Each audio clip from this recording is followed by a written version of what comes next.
Hello mga kabady. Good morning. Nagsabay ba? Happy Sunday! Happy and blessed Sunday, everyone. Nagkakape kami ngayon mga kabady. Habang nag-i-scroll ako, may nakita ko comment sa sa post ko kahapon. So, bigyan ko lang ng reaction kasi isa din siya sa OFW. Sa itong content ko kahapon mga kabady. Unahin na lang siguro natin yung sarili natin bago sila. Kasi Yan. unahin natin sila. About dyan yung content na yon, may nag-comment sa Comsec, sa comment section ko. Napapatawa na lang ako sa comment niya kasi ang lutong niya magmura eh.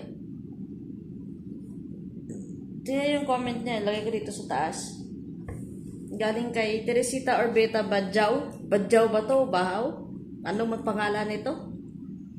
Sabi niya, gaga kasi kayo, hindi nyo ginamit utak nyo. Ang pag-iyak hindi makatulong sa mga problema nyo.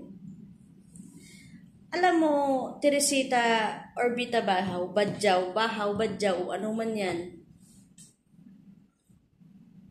Hindi ka siguro tao. Bato ka siguro. Kasi hindi ka nakakaramdam ng bigat, ng sakit, na kung ano man yung pwedeng maramdaman.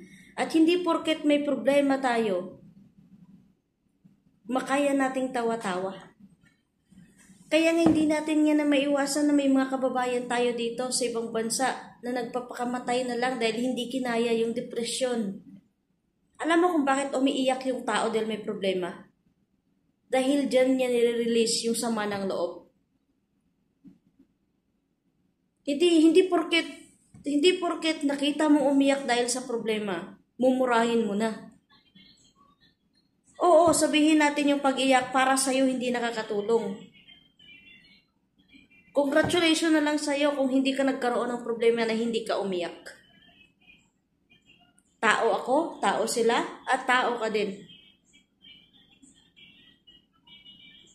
Yan nga ang sinasabi natin mga kabady. Hindi sa lahat ng bagay, hindi sa lahat ng pagkakataon, yung taong kilala natin na malakas, matibay, mahaba yung pasensya, hindi sa lahat ng oras kakayanin nila kung ano yung problemang dinadala nila.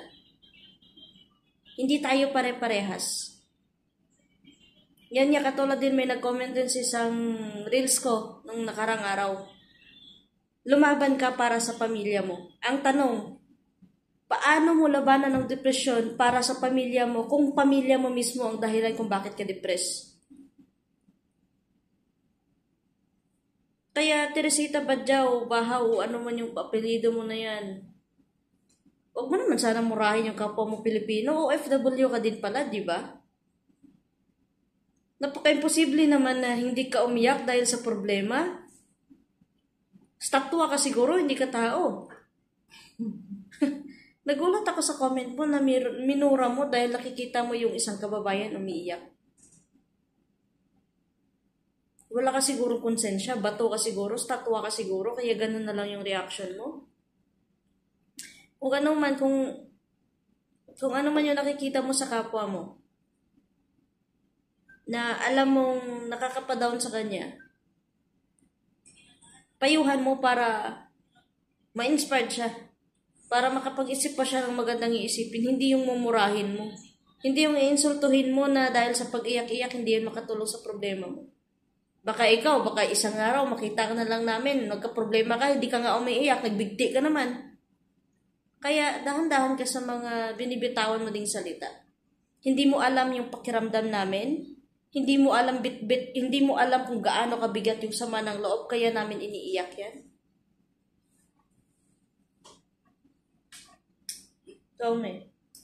Oo. Tsaka doon nga tayo nagkakaroon nagkakaroon tayo ng, sabi nga nila, iiyak mo lang yan. So after mong umiyak, marirelease mo lahat ng sama ng loob, sa sakit ng nararamdaman. So hindi yung pag-iyak. Pero huwag naman sanang tawagin mong gagay yung mga OFW kasi hindi OFW ka rin pala, so alam mo yung hirap na nararamdaman. Hindi, bato yan, statwa yan, kaya hindi yan nakakaramdam. yan. Congratulations kung hindi ka naiyak. Wala ka siguro luha. Wala sigurong mata.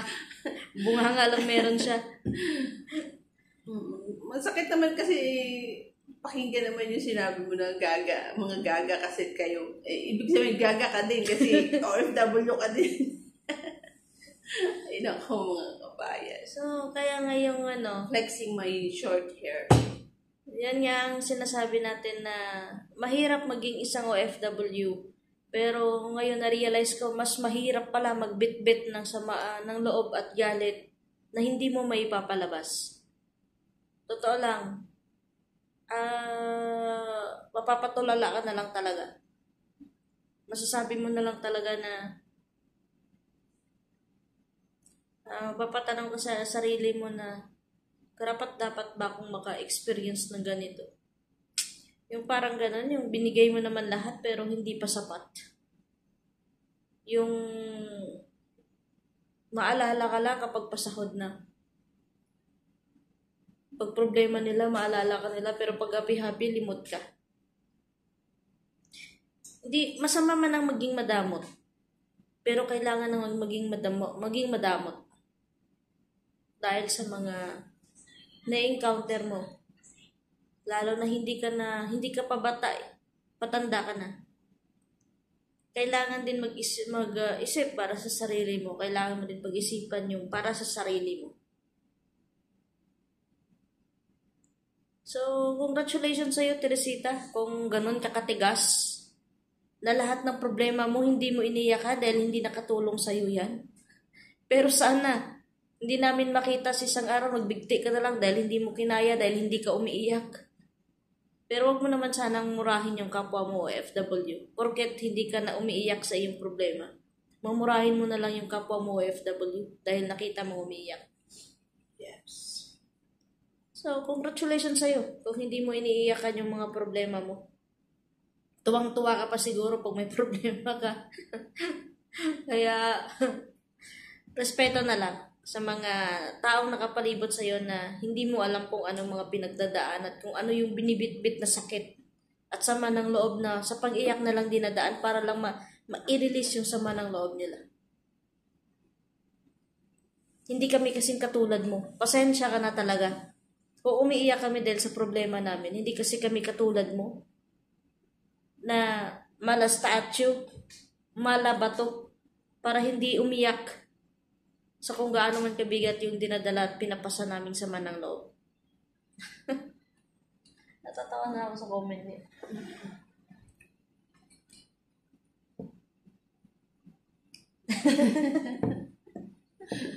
Ikot na lang namin ng kape mga kabady.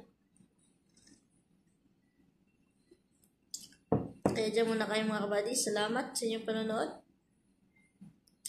At God bless. To God be the glory sa ating lahat. Teresita Badjaw, God bless. Congratulations sa'yo.